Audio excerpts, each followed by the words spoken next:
اللہ کے فضل و کرم سے جو کامیاب نتائج نکلے، اس پر اللہ تعالیٰ کا شکر بھی ادا کرتے ہیں، اور اس میں ایفرٹس ہے گورنمنٹ کی بھی، حکومت پاکستان کی، اور یہاں کی جو گورنمنٹ ہے آزاد کشمیر، اور اس میں جو عوامی ایکشن کمیٹی کے لوگ ہیں، انہوں نے بھی بڑے اچھے ماحول میں جو مذاکرات کیے، جس کے نتیجے میں آج انشاءاللہ ابھی ہم اس نتیجے پر پہنچے کہ افہام و تفہیم سے سارے مسائل حل ہوئے، اور بالاتفاق کیا، اور اس پر یہ ایک بڑی کامیابی ہے، جو کہ میں سمجھتا ہوں کہ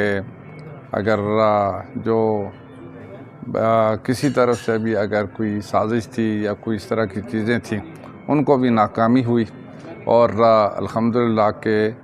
جو آزاد کشمیر اور پاکستان کا ایک گہرا تعلق ہے، اس میں اور زیادہ استحکام پیدا ہوا ہے، اور یہاں جو بھی مسائل ہیں وہ افہام و تفہیم کے ذریعے حل کیے گئے ہیں۔ پہلے بھی اسی طریقے سے ہوتا تھا، آج بھی یعنی حکومت پاکستان نے اس کا فوری طور پر نوٹس لیتے ہوئے جو ایک ذمہ داری سونپی تھی، اس میں اس بات کا اظہار ہوتا ہے کہ پاکستان کا آزاد کشمیر کے عوام کے ساتھ، آزاد کشمیر کے جو مسائل ہیں ان کے ساتھ کس حد تک کا ایک لگاؤ بھی ہے، اور انشاءاللہ اس کو پریارٹی بھی دی ہے، ہر لحاظ سے پریارٹی دی ہے، اور کیونکہ یہ جو خطہ ہے بڑا پرامن محب وطن لوگ ہیں،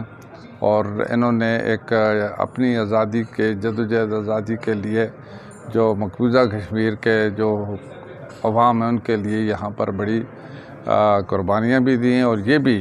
اس بیس کیمپ سے ان کی بھرپور طریقے سے اخلاقی سفارتی مدد کرتے ہیں۔ تو اس حوالے سے میں سمجھتا ہوں کہ